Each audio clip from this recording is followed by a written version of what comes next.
Ladies and gentlemen, good morning. Good morning. Can I please ask you to find your seats as we get started with our final panel for this conference? I know you've already had your workshop sessions this morning, so I know that you're ready for some coffee, or hope you've already had some. How was the Castle Festival for everyone? You enjoyed it? Who got more than 6 hours of sleep last night? Few hands. Who got less than 4? Also a few hands. Brave people here today. Wonderful. Well, I'm glad that you slept. I'm not going to say I'm glad that you slept well, but I'm glad that you slept. Just a reminder, did everyone bring your luggage with you this morning here to Schleining? Wonderful. A reminder also that we have QR codes that will send you to a little feedback form. We would really appreciate it if you fill that out. That really helps us. So we have one final panel planned for you before we close. And in keeping with the theme of this year's forum, it will concern the art and craft of building peace. As you in this room all very well know, peace does not emerge automatically. It requires institutions, it requires relationships, and it requires social systems to manage conflict constructively over time. The goal for this panel is to explore how we can design peace architectures that strengthen resilience, that support reconciliation, and that address the root causes of conflict, and of course to do all this in an increasingly complex global landscape. So your moderator today has asked me to give him at least an hour-long introduction, so let me read from Wikipedia, as I know, I'm joking. To introduce your speakers and the topic, it's my pleasure to introduce your moderator. He's a peace and conflict transformation advisor, facilitator, and trainer in Lebanon, Jean-Paul Chami. Thank you. Well, hello, marhaba. A big pleasure and a privilege to be here today with you. 20 years later, I kept telling people that I came across that 20 years earlier, I was here as well, attending what used to be called the European Peace University, a master's program that ran for many years under the leadership of many amazing people, Gerhard Mader, the late Dietrich Fischer, also the late Johann Galtung, and also the late Marshall Rosenberg. So perhaps we're looking at perhaps a new generation of peace builders, and their legacy goes on and on. So very honored to be part of that legacy. This panel, this part of the forum, would not have been made possible without the contributions of many. Of course, the ACP staff, Bernadette, Eva, and everyone else, of course. But also Jean-Paul Lederac, whom I think most of you are familiar with and with his work, also had his inspiration and touches as well. So I must acknowledge him. The very premise of all this started with the term infrastructures of peace. And then when I had an exchange with John Paul, he said that he has developed over time a love and hate relationship with that term.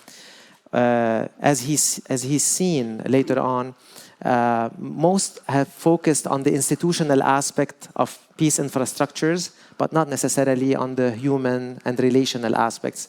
So for him, it's rather a collectivity of people coming together, discussing things, learning more about one another, and daring to dream and daring to imagine a better future for the society that they are serving. Which reminds me of one of his theories of change that he calls the critical yeast. That is a group of people who are able to knit together, to weave together, an imagined better space and better place for a community. Another foundation for this panel is a trio, and that trio is the following. It's the importance of institutions, and our panelists will touch upon that. It's the importance of resources and capacities for peace, and they will also mention that. But it's also the quality of the human relations that are knit and created, and it's how these three will actually interact. This panel is a space to reflect. So there are some guiding questions which I will share, but eventually it rests upon our panelists to share their reflections. There's something a bit intriguing about the timing of this panel. It comes at the very end of a journey, the 4th Austrian Forum for Peace. But also, it so happened that the 5 of us also took part in a parallel journey as well. A journey related to exploring the arts for peace, not just as a way to present peace, but also a way to think peace. So yeah, I think I'll stop here and allow me to introduce our very first panelist, who actually led, in addition to 2 of her amazing colleagues, Telervo and Aniko, who are here with us today as well, and led the Peace and Arts workshop. So Rana Yazaji is a researcher, trainer, and cultural manager, executive director of an organization by the name of Artas Foundation, the Swiss Foundation for Art in Regions of Conflict, and currently conducting artistic research on contemporary arts, popular culture, and peace building during and in post-war context at the Zurich University of the Art.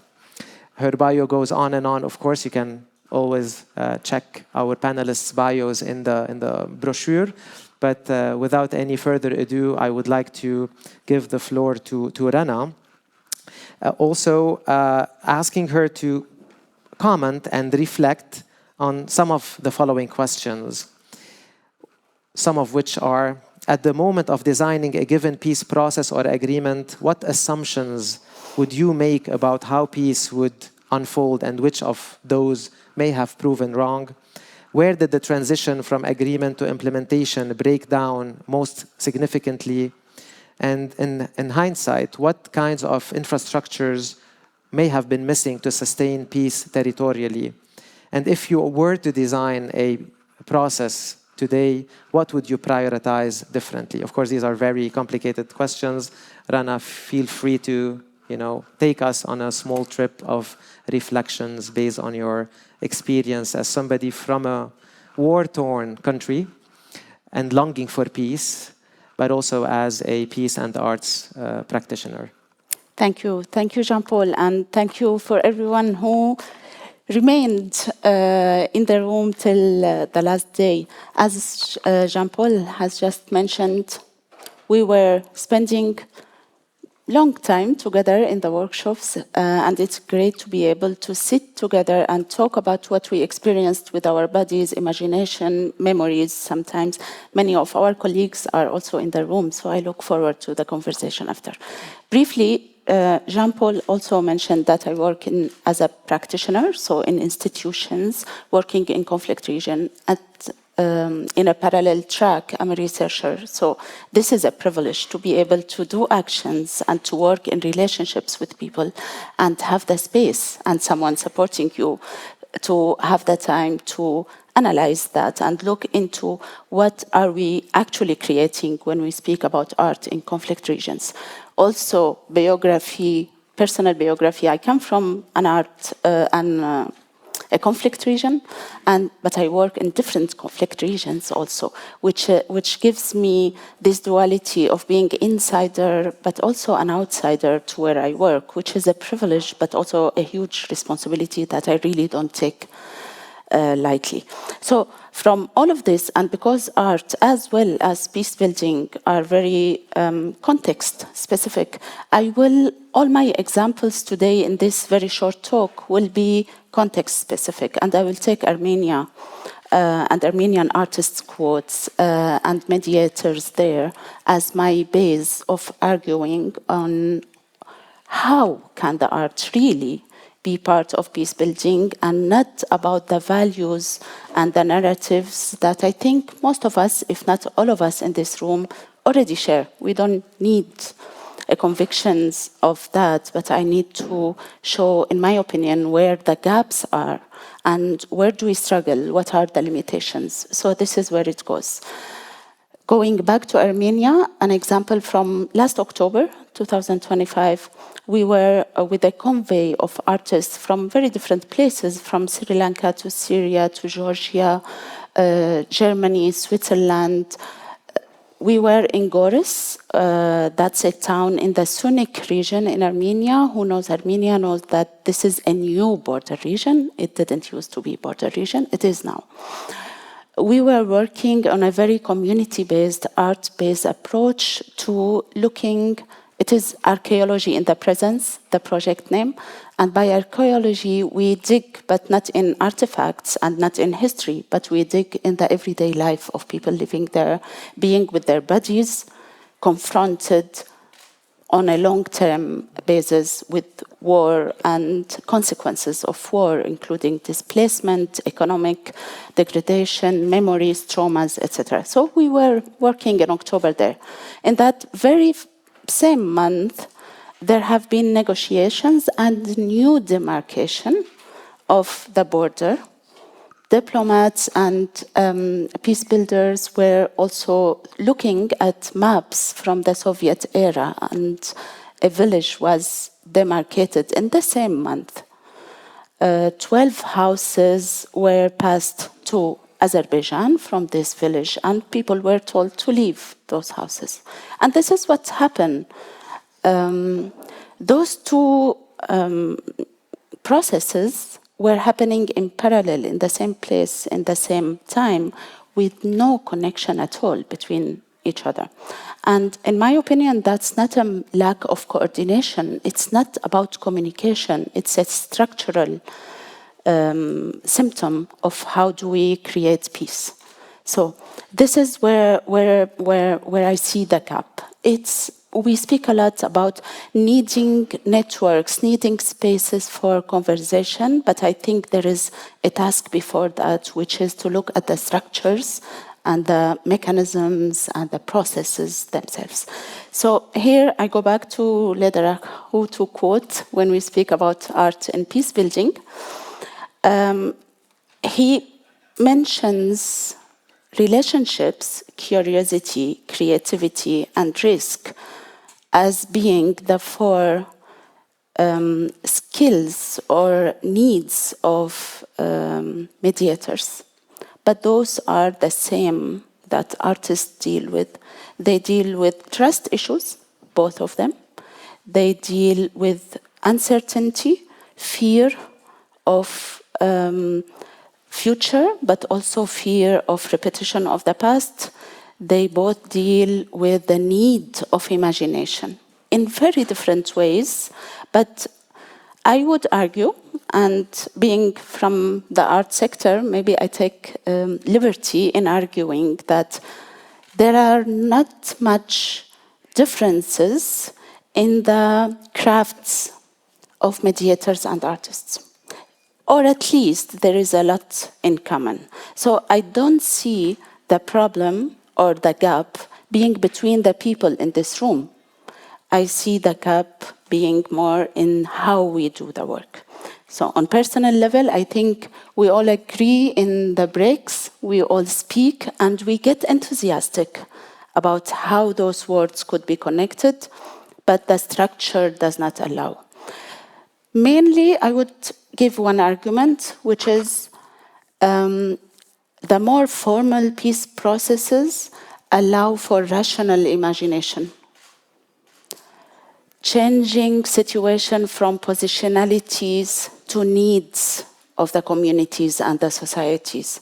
With the art, we have the aesthetic imagination that does not have a space in the more formal processes, with brilliant exceptions that we can study, but I see those exceptions to be anecdotes and good examples that we can start with, but they don't change that structurally there is something missed still. I will mention 3 learnings I've got from this research in Armenia and connect them to what could we do, also 3 suggestions to what we could do to start exploring those different words. So first learning I had from Armenia is that people imagine peace in fragments. People who live through conflict do not imagine the comprehensive peace we aim for in the peace-building processes. They imagine it by their sun coming back from the military service. They imagine it by being able to do something that they were not able to do during war or conflict. So this fragmentation, this understanding of the daily fragments of what lived peace is how people imagine peace. And this is what we learn as artists. I see Telervo also agreeing on this. This is what we learn from working with communities because we base our work on relationships. So this is where it comes from. Very quick example, and you will tell me when I speak too much. Will do.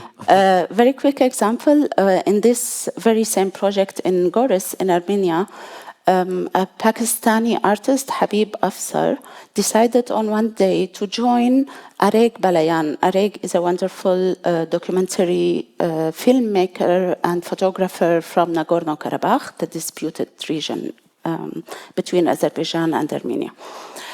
Habib joined Areg in this excursion of photography, and Areg says rapport to people comes before the image. And he was doing portraits of people of Goris.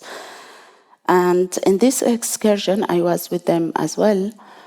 We met an ex-fighter who fought in very different wars in the world and now cannot travel because of an international arrest warrant. And when he knew that Habib is from Pakistan, he was like, why Pakistanis fought in this conflict here? And of course, our artist was not ready to be in this situation. So he said, I'll quote, I don't know. I'm here to listen to your story and share in your life for a moment. I'm a mercenary of love. And this is important for me, for whatever it's worth, I'm sorry. I don't know what he was sorry for, but he could say he's sorry. Rana, we have about 2 minutes left okay. for your presentation. So I will say just a few things from...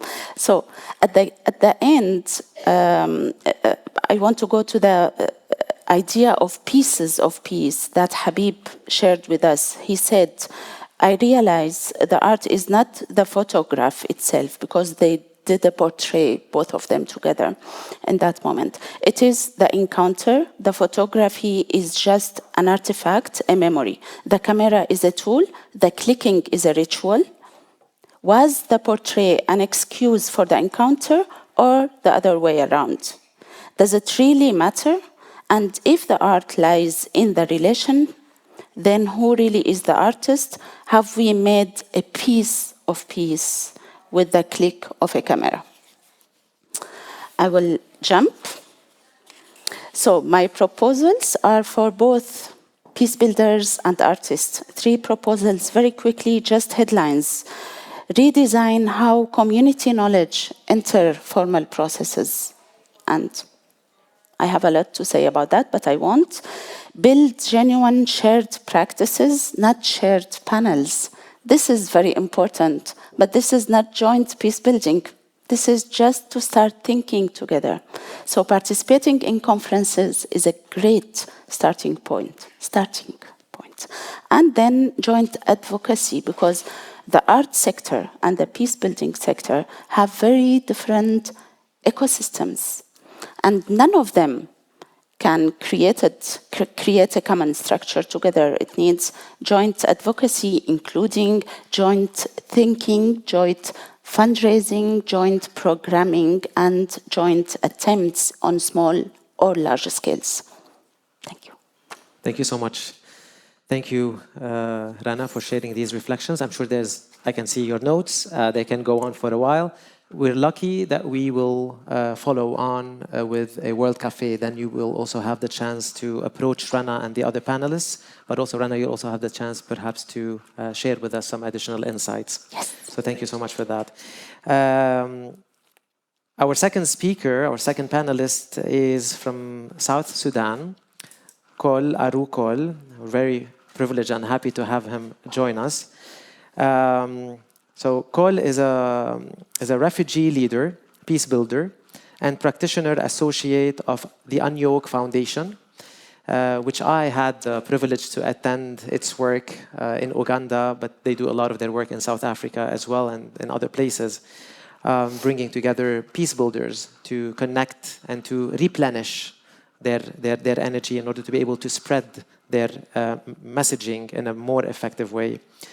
Over the past 9 years, Kuol has been part of course, of the Unyoke Foundation and accompanying journey of a wider community of peace builders. He is a long-standing member of the network 641M, 64 Children of One Mother, a multi-ethnic network of South Sudanese and Ugandan peace builders committed to fostering relationships across divides and strengthening the social fabric of their communities. One quick thing before I give you the floor, Kuol, is that yesterday I received by mail from John Paul Lederach again, one of his recent publications, The Centuries Wrap Around Us. And as you know, John Paul is very keen on sharing personal stories and perhaps even our panelists, I know how keen they are on sharing stories. So I decided to do something, a small exercise in the morning. So I thought, okay, maybe I'll use this. You know, sometimes we do this, just opening it randomly to a page, and perhaps that would be of inspiration. So the first page that I got, and I marked it here, I hope, yes I did, was page 114, which surprisingly said, using the words of John Paul, of course, I have friends in South Sudan. They are youth, they carry the wisdom of ancestors. They are unusual, they inspire. They were born in the burning grounds, sometimes we call those civil wars. They are anything but civil.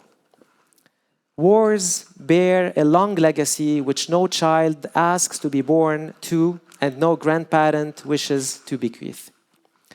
I have spent a lifetime, I'm not going to read the whole book, okay, just bear with me, just one page.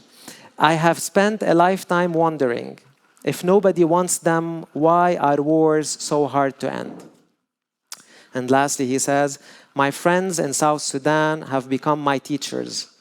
In the middle of daily violence, they are stitching the fabric of a country without war.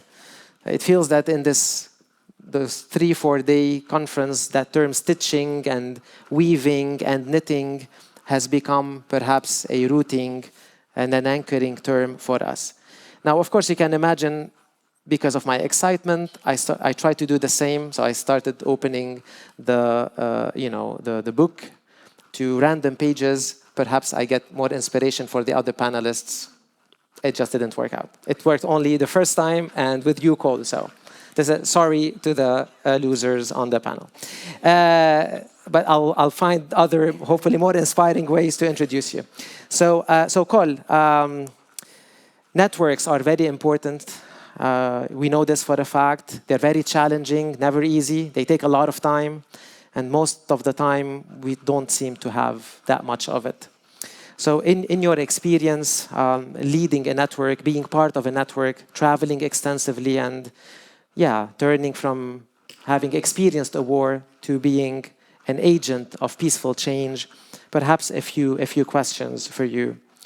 Perhaps in the early days of your work on and with networks, what was the actual problem you were trying to solve? And what made a network the right response to that? What made the network alive? What were the invisible elements that sustained it over time? At what moments did the network almost fail or perhaps fragment, and why? And maybe similarly to the question that I asked Rana earlier, if you were to start the network today, or a network, what would you differently in terms of building and sustaining that massive work? The floor is yours, Kuol. Thank you very much, JP, and hi, everyone. I will start by saying that I came here as a substitute, and I hope I will do what a substitute can do. Usually, for those who know football, a substitute is expected to score a goal because the first player has not done well. That's not I'm from South Sudan, and I think I will start by giving you the context of my country. We have been ruled in unending wars for the last, I would say, 500 years. 500 years because it has history of colonialism that made it more complex.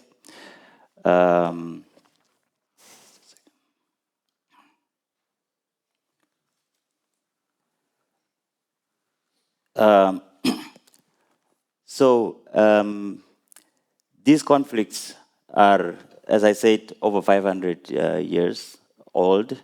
And when we became independent in 2011, we thought that was the end of it. We would have a new country and we will start something that is our own. But then came struggle for leadership, struggle for power, and we went back to war again. But for all this time that we have been at war, it's not like we didn't have people who wanted peace. I would say the majority of us, like in any other context, wanted peace.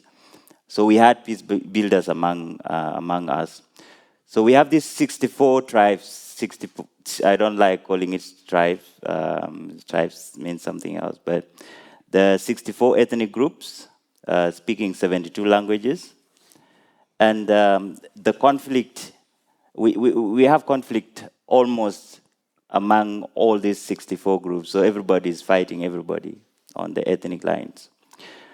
But one thing is certain, we have peace builders among these 64 tribes.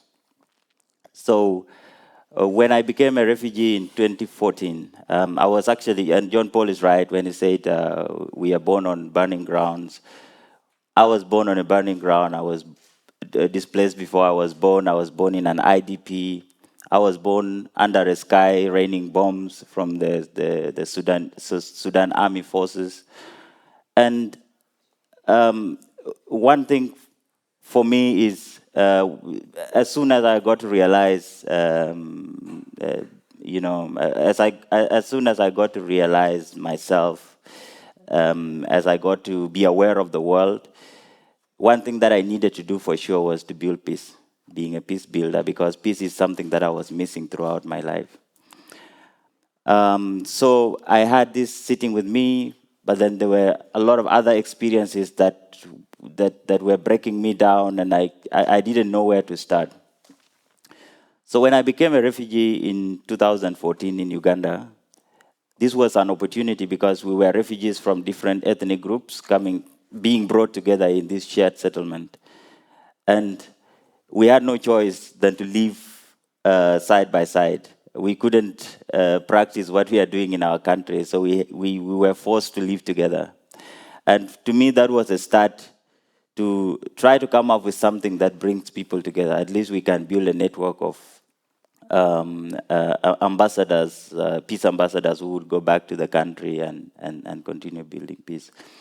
But still, it was very hard in the settlement to know who is interested in building peace. So it took a lot of time to engage people. And so we started to have relative peace in Uganda, in the refugee settlement. But I again started thinking about how do I reach out across the border to South Sudan. And in 2018 is when I got in contact with Unyoke Foundation. Somebody recommended me for the work that I was doing in Uganda. And Unyoke Foundation had this very simple approach. Unyoking means removing the yoke from the bulls. For those who know how the bulls plow, after a whole day of plowing, you just remove the yoke from their neck and allow them to rest. And I think this is what I needed. So I got to South Africa for the very first retreat, and they already had a group from South Sudan that they were accompanying, and I will talk about accompaniment later. They had this group from South Sudan that they were accompanying. And it was the first time that I met people that resonate with my ideas from my country. And they were from different ethnic backgrounds. So since then, we have embarked on the journey of trust building. And to say I was frustrated, when we came to the settlement, it's not like there were no peace building initiative. There were peace building initiatives, but these were peace building projects. And I was frustrated with the idea of peace building projects, because then if it comes as a project, what happens? Because project has a very short lifespan. Some of them were 3 months, some of them 6 month, 1 year project, and focusing on bringing the crowd together. And at the end of the day, the reports are, we have reached 1,500 people. And then managers are busy trying to check if there is a good story for their social media platforms. So there is nothing about peace building in projects, I must say. But I believe that peace building is a process. And for the specific context of South Sudan, how do you solve a 500 years old conflict with project of a month or 3-month-old project? So when we came together with my fellows from South Sudan, we started building a network. And building this network started with building trust. Do we trust each other? Can we get along? What is it that we can do differently? So it started to work. This network started to work. We planned a simple approach called visits.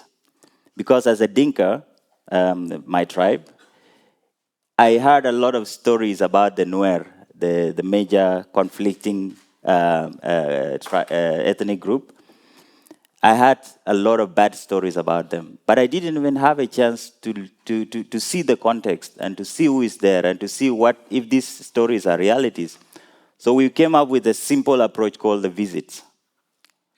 And that's when I had a chance to go back to South Sudan for the first time, and then we started visiting some of these locations that are highly stereotyped, some of these people. And what we found there were just human beings who were loving, who were welcoming, who wanted problems to be solved. And then it also cemented our relationships as a group, as a team that is building a network. We started building families beyond our families. And as I tell you, I am very close to some of these members of 641M, 64 children of one mother, more than my very own family. They know what happened to me in the morning when I wake up. They know what happens to me in the evening. They know where I'm going. They know that I'm in Austria right now. And this is the process. So a big question that I was asking when I was struggling to understand these processes of people building peace with project was that, okay, who takes care of people who build peace? Who takes care of people who build peace? Can we build a society where we have more peace builders interacting, accompanying each other, supporting each other, and expand this slowly instead of looking at the crowd and saying we have built peace? So the most difficult thing to conclude in this process of network building and trust building has been the power of money and resources. We really have to reflect on the colonial history of money and how it destroys relationship. And I think this showed up a little bit in our group. When money came in, there were some challenges. We managed to solve them, but we need to strongly reflect on the colonial history, the money, the power of money in destroying relationship instead of building them, and how can we use money to build relationship instead of destroying them. Thank you. Thank you so much, Kuol. Thank you for these reflections, big questions as well. I think many of us are going to be taking in some of these reflections and questions and hopefully engaging with you afterwards. Thank you so much. Our third panelist, Duncan Morrow.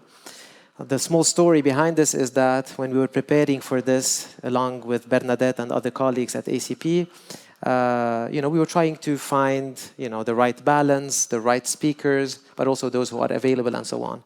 However, every single person we've consulted with said to me, you must have Duncan on board. So yes, you just didn't to put speak to very many people. some additional pressure on you. So we're delighted to have you with us, Duncan, of course, with the many experiences in working in different contexts in your own country, but also in other contexts as well. Having been around different institutions as well. And in our sessions, I've also noticed that you may actually encounter the challenge of having to squeeze, those multiple years of experience into a small 10-minute talk. Just a few words about you, Duncan. Duncan is a professor in politics and director of community engagement at Ulster University. He has been actively involved in issues of community, peace and conflict in Northern Ireland for 4 decades. His work in peace and reconciliation has taken him into academic writing, broadcasting, research projects, policy forums, practical problem solving, face-to-face community work and youth work, as well as organizational change and politics. So, and of course, the bio goes on and on. So Duncan, building on your experience in Northern Ireland, we feel that it places you maybe closest to questions of peace agreements, institutions, governance, public systems, and the long-term effect of agreements such as the Good Friday Agreement. During the Good Friday Agreement process, maybe perhaps reflecting a little bit on that, what did civil society actually provide that institutions could not? Where did institutional structures help stabilize peace, and where did they limit or constrain it? How did you navigate the tension between flexibility on the ground and accountability within funded resources and donors and governments' agendas? And perhaps lastly, looking back, what institutional elements were missing that would have made peace more resilient? The floor is yours. Well, I can also talk for Ireland, so I'm very good at that. So I can probably speak for too long, but I'll try and say a few words just to into this space. So 2 things. First of all, Northern Ireland is not important. And that has been, perhaps for this forum, the most useful thing about it, not being important. We're not a geopolitical centre of geopolitical activity. The consequence has been that we have had an internal conflict, and there's lots of history behind that, which has totally absorbed the entire society. And instead of finally finishing that society, the advantage of being relatively rich in the world is that institutions have held us here. And so I have spent my entire life living with conflict and then the consequences of conflict. Next year, it will be 29 years since the Good Friday Agreement. And it was 29 years between the point when the conflict broke out and the agreement was signed. And I have to say there's still a lot of work to do. So in the context of our society, the first thing I want to say is, in many ways, institutions are critical, but at a crucial level, peace is a quality in human relationships. It is not a thing. It exists actually only in the way in which we are able to do the things that you talk about. We never know. We will never be able to know that is peace. We will know that because we have made new arrangements and new relationships, we can now do things differently. It is no longer a threat for us to sit in a room together. It is no longer a threat for us to think about living next door to each other. In my society, conflict was every single level. It involved identity, in other words, who I am, and we shaped our identities in relation to the opponent. It involved our structures, because every structure imitated that relationship of hostility, every single one, and we lived and grew up, and every child, without any choice, grew up in institutions which were already in war with each other. And thirdly, it was about behavioural choices. I did not go there. I never lived there. I didn't understand that. I didn't see that. So it was in my own behaviour. And that was taught to us by my parents. It is not wise to go there. It is not good to talk about that when you meet those people. You must avoid those things. Even when we met, good behaviour was not to talk about the difficulties, because that was polite. So we had no mechanisms, and we lived side by side. And we lived in a situation in which there were actually physical walls constructed for us by the state eventually to keep us apart. So we lived literally 10 yards from each other. We knew nothing of each other's lives, and yet we were absolutely fascinated by each other. Both of these things together. And then the third thing was, funny enough, that shaped my attitudes. And change in this world is change at every one of those levels.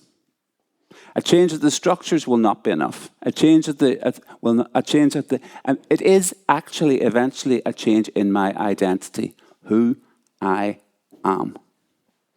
Peace for us is an entirely new world. We do not know what it looks like. We only know what conflict looks like, because that is the world which we come from. Therefore, the known behaviours are all about how we relate to each other with defensiveness, how we relate to each other with fear. And as we try to construct our institutions, the really difficult parts are about how those institutions don't simply reproduce what we already know. And all of us are children again. All of us are trying to do something we don't know how to do. And the only bridge between that is this word creativity. Creativity actually in English means Schöpfung, making something out of nothing. Where previously there was nothing, now there is something. And the only possibility we have to bridge between there and somewhere else is somebody doing something, us being together, us trying something new, and making out of that a new place from which we can do things, begin to do more things together. And it has to build into its own story. And so we have had the extreme luck, I suppose, in our society that we were at some level, as I say, held while some of this has gone on. But I have to say that peace as constructed in diplomacy looked like the obvious thing to do.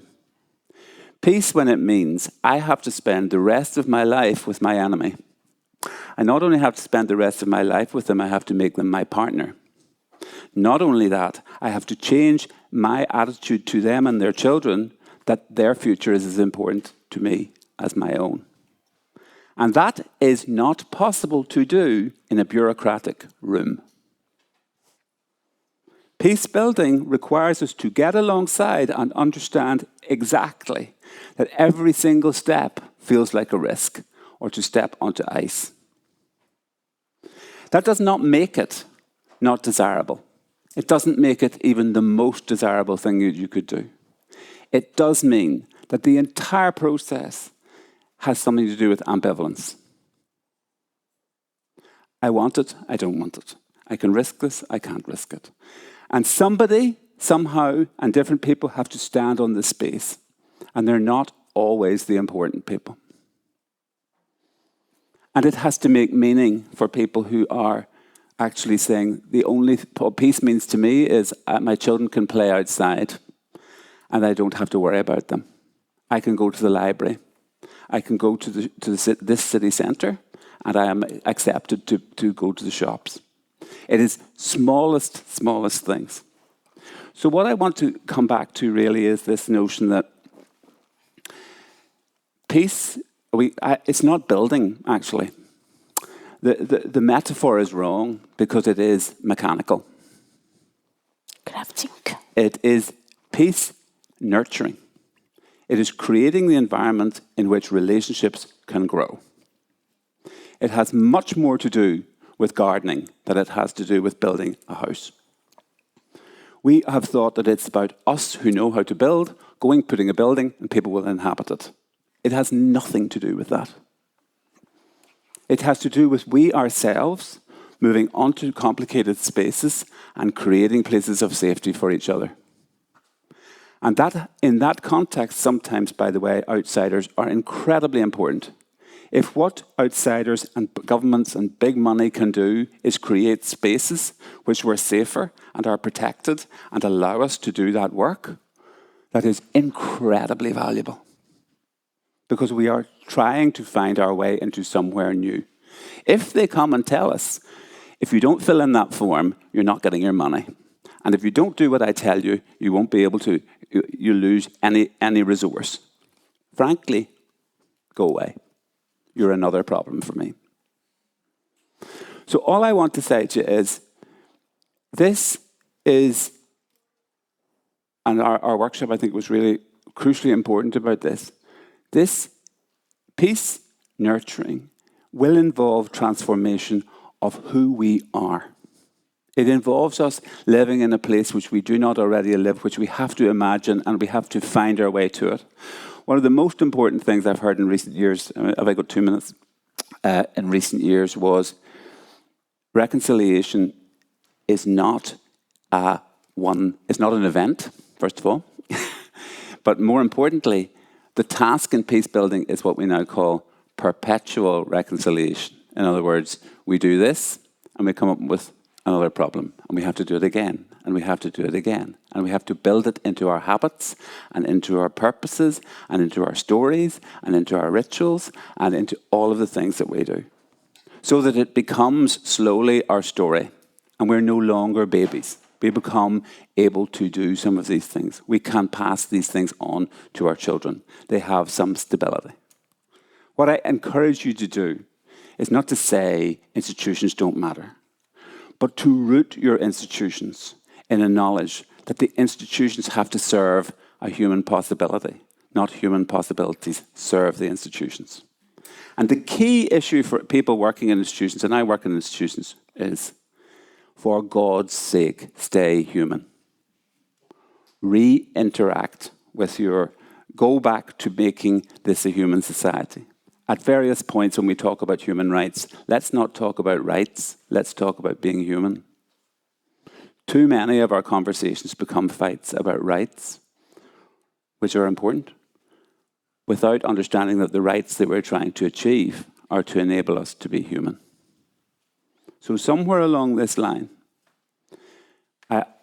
art and the art of peace building and all of these things we're talking about for me in Northern Ireland have been about how do we create the spaces in which we both acknowledge what we've been part of, can take responsibility for what we've been part of, open up to our own stories of suffering, put those into a space, and imagine that these big words, peace, justice, freedom, are not just slogans or something that one political party owns, but a quality that we're trying to reach in the relationships that we might have with each other as we go forward.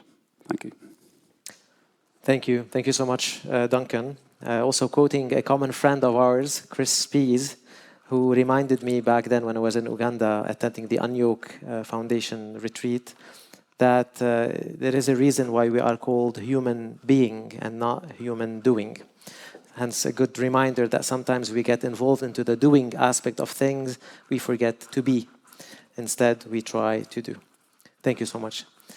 Last but not least, Michael Fryer, with whom I've enjoyed several conversations. We even exchanged some spices as well from our different cultures, and also played music together during these last few days. But also enjoyed the deep reflections that you, Michael, have been sharing with me. I was very much privileged, and now I'm happy that some of them will be shared with our friends and colleagues here. Michael has been working on peace building and conflict transformation initiatives since 1996.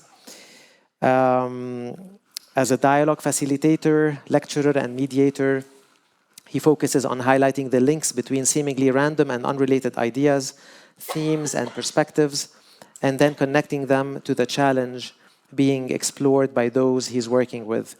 Through asking better questions, Michael helps people move past simplistic explanations for complex challenges to help transform deeply rooted conflicts and change processes. And again, the bio goes on and on. There's more to learn about Michael and from Michael. So without any further ado, let me just shoot at you, Michael, a couple of guiding questions and give you the floor to share reflections, experience, but maybe perhaps some stories as well.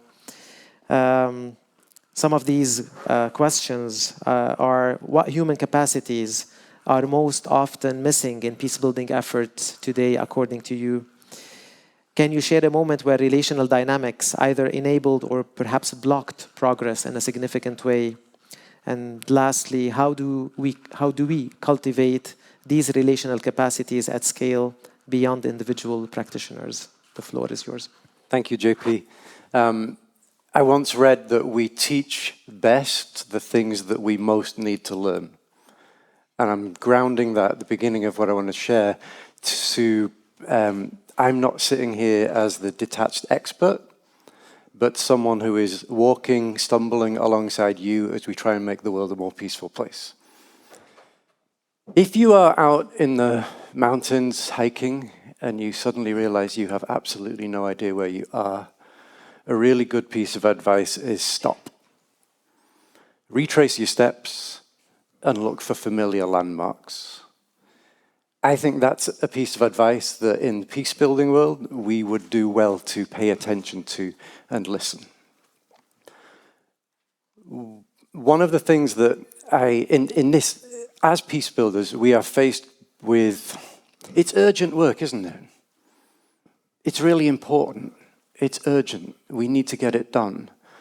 And sometimes we go headlong into it and then only very, very belatedly realize that we're lost. What I want to do through 3 short stories is give you insights into my own personal experience in my process of stopping, reflecting on things in order to try and help me feel that I was getting in the right direction again. From a personal point of view, the last few years has been quite challenging, both personally and professionally. I would say I felt lost. And so I thought, okay, I need to stop. What's going on? What's happening? The 3 stories I want to share, the first one's from my own practice, and it was an example where I realized through reflection that I did something that showed that I was practicing what I preached. I was embodying insights and lessons that I'd learned from other people over the years. The second one is an insight from a mentor who had the courage to be vulnerable in sharing about how he messed up in a very complex situation. And the third one takes me back to where it all began for me, which was in Northern Ireland, and a conversation from about 20 years ago that I still think I have something to learn from. So story number 1. I've been living in San Diego for the last 15 years. I was invited to facilitate a dialogue in a complex organizational structure. Lots of hurt had been happening in this. I asked if I could meet with all of the participants who would be going through this process first on a one-to-one, in order I could learn from them. At the end of one of those conversations, the person who I was speaking to looked at me and said, "Why should I trust you?" And I knew that my response is going to be really important here. And I looked back and I said, "You've only just met me. There is absolutely no reason why you should trust me at this point. I need to earn your trust." And she smiled and she said, "Good answer."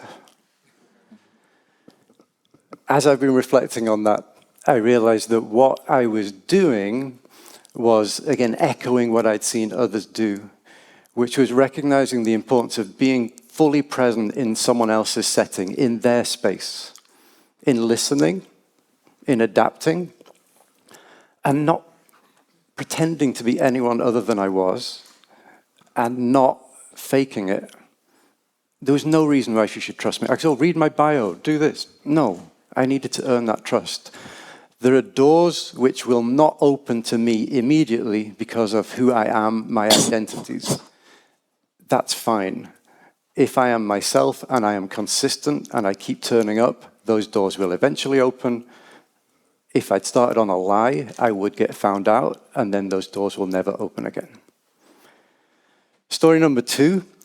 My mentor and former boss at the University of Bradford was an amazing practitioner, scholar called Nick Lua. He told me the story about him doing some work in Croatia after the war. He was working alongside Adam Curl, who, alongside Elise Boulding, I would say are the ignored, forgotten founding parents of the field of peace studies. They were working with a local significant person to try and get the Peace Centre in Unyoke built. They needed this person's green light in order for it to go ahead.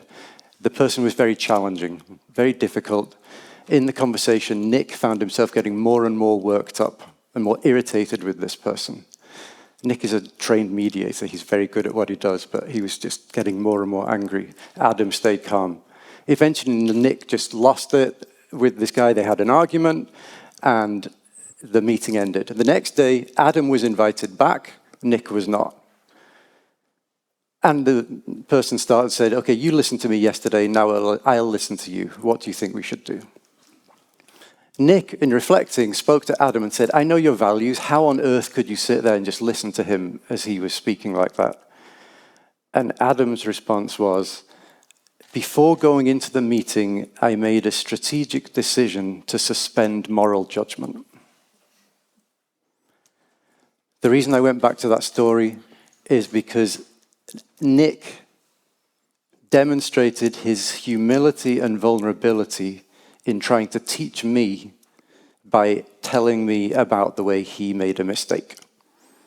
And it raises questions for me about how we learn, who we learn from, and whose knowledge matters. And most of the time in this work, it's not in a book. Story number 3 takes me back to the Corrymeela community in Northern Ireland, and a conversation I had with Ray Davey, who's the founder of Corrymeela, and his wife Kathleen. In about 2003, Ray had published a book about his diaries from the war. He was a non-combatant and a prisoner of war, Second World War, saw the horrors of the Allied bombing of Dresden and all of the horrors in Northern Ireland. And I got to know him over the years that I was there, and we had a cup of tea, and it was lovely. And I asked him, I said, Ray, when you think about your experience in Northern Ireland, everything you've seen, what have you learned? He said 2 things. He said, first thing, he said, treat everyone you meet with reverence. He says, I don't care whether it's the president or the person clearing away the dinner plates. Treat everyone you meet with reverence.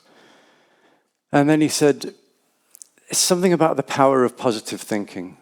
He says, I don't mean self-help philosophy. What I'm talking about is in the moment of the darkest moment is an ability to see some possibility of something new. And Kathleen looked at him and she said, and Kathleen herself was a poet, she says, this reminds me of a line in a French poem I once read, which describes hope as the faintest hint of a bud on a tree in winter. I've thought about that story. I've told that story many times. In my own experience of feeling lost in the last few years, in coming back to that story, it's still got something to teach me. I don't know what. And this experience of reflection hasn't suddenly been a light in the dark. I now know exactly. I still feel I'm floundering. But what I would encourage everyone to do is stop. Think about the stories, the people you've met, the encounters that you've had, the advice that you've received, those anecdotes, which we typically dismiss. But think about those anecdotes, those vignettes. Think about the stories, the music that you listen to, the art that you engage with, the things that somehow help bring you back. They are really, really important in this work. They're trying to tell us something, and I think we need to listen to it. Thank you so much, Michael. Thank you. Thank you, everyone. So just a few thoughts that I picked up on before we move on to the World Cafe. So arts as a dimension to help us explore what may be missing, as per what Rana shared. Peace building, not a project, as per what Kuol said, rather long-term networks that go beyond the funding cycle. And maybe the need for support or for care for the caregiver. Maybe this is one of the foundations of the Unyoke Foundation. my country or maybe my story not necessarily important, or perhaps, as you said, in the case of Northern Ireland, not being important, help perhaps preserve it from being too central, too important, maybe too sought after. And perhaps that was one of the elements of that secured an element of stability and contributed to peace later on. Interesting for me, being from Lebanon, to maybe wish for that as well. So sometimes we do wish that we were some sort of an island that was not at the intersection of big interests and bigger players.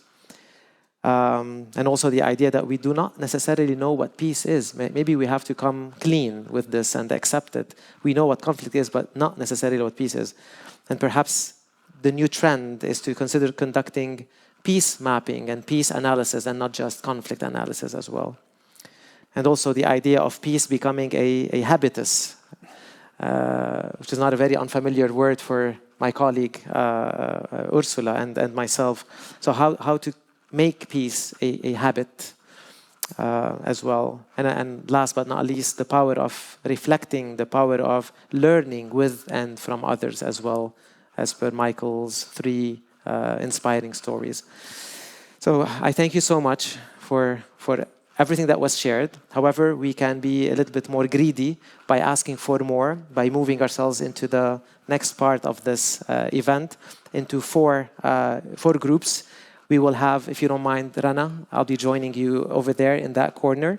And Duncan, if that's okay, perhaps on that side. Kuol, there's next to the coffee break space here on this floor. And Michael, if you don't mind joining the group upstairs. Okay, and that will give us some time as well for you to share and reflect, and maybe some guidance from... Exactly. So first of all, I think a huge round of applause. Thank you so much for sharing.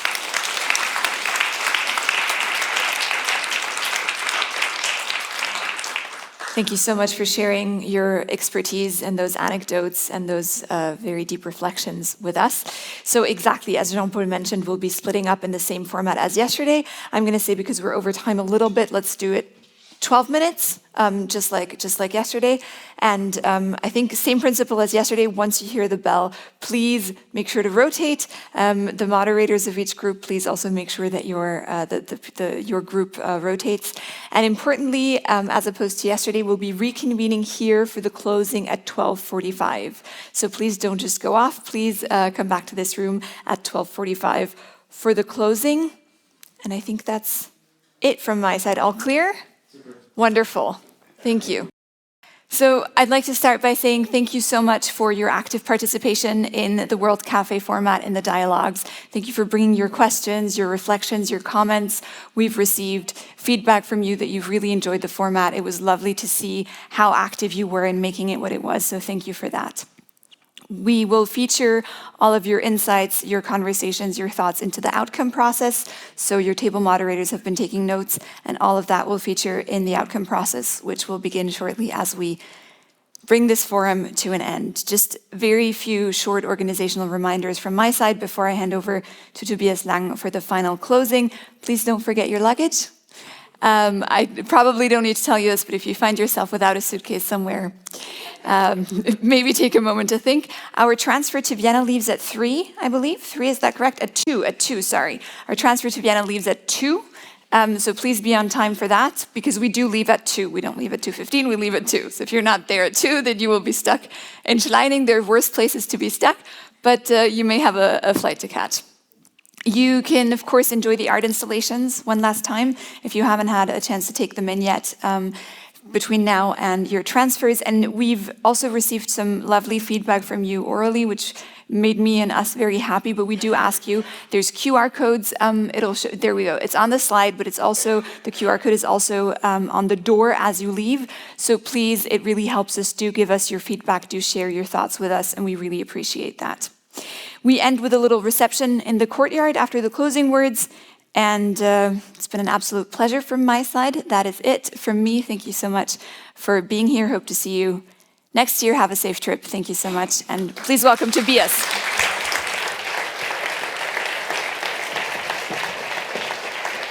Thank you very much. I'll keep it very, very brief, knowing that I'm the thing between you and the reception. Well, dear friends and colleagues, as we come to an end of the Austrian Forum for Peace 26, let me simply begin by thank you for being here and for your contribution. Thank you to our speakers, to the moderators, the workshop hosts, the artists, Wolfgang, Robin, and our friends from the Juba Art Collective, who couldn't be here, but brought their beautiful pictures. The summer school faculty, our partners, especially the province of Burgenland, and the conflict peace and democracy clusters, and also our sponsors from the private internship, all the volunteers who helped us, and especially our incredible staff, Claudia and Bernadette especially. Thank you very much.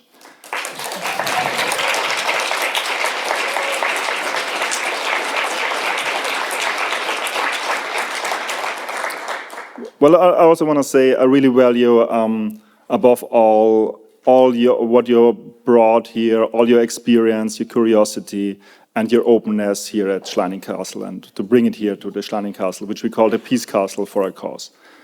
Over the past 4 days, we have jointly explored peace from many different angles and perspectives. We reflected on the future of mediation and peace building. We discussed the future and the current state and the challenges of peace operations. We just took a deep dive into conflict transformation. We listened to powerful voices from Sudan, from Israel, and from Ukraine. We debated the international order and experienced the unique contribution that art can make to peace. But perhaps, just importantly, I think we learned a lot from each other over the last days. In workshops, but maybe even more importantly, informally, over meals, in the castle courtyard, and in conversations that were never on the program, but which are, of course, at the very heart of the conference. When we chose this year's theme, the art of peace, we wanted to remind ourselves that peace is both a craft and an art. It requires, of course, professionalism and knowledge, but also creativity, empathy, and imagination.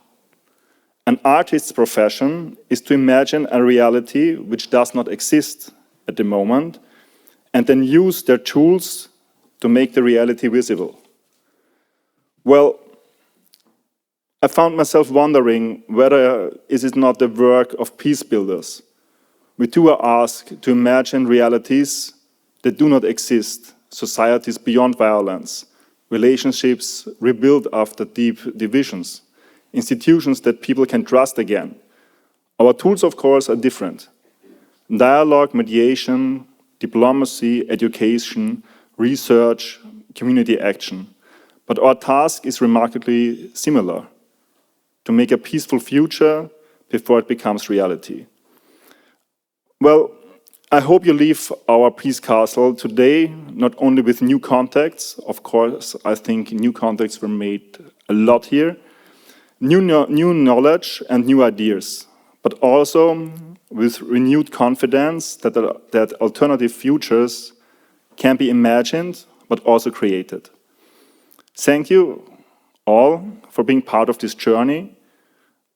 Have a safe trip home, and we look forward to welcoming you back again here at the Austrian Forum for Peace 2027, which is planned from the 5th to the 8th of July 27. Thank you very much. Hope to see you soon.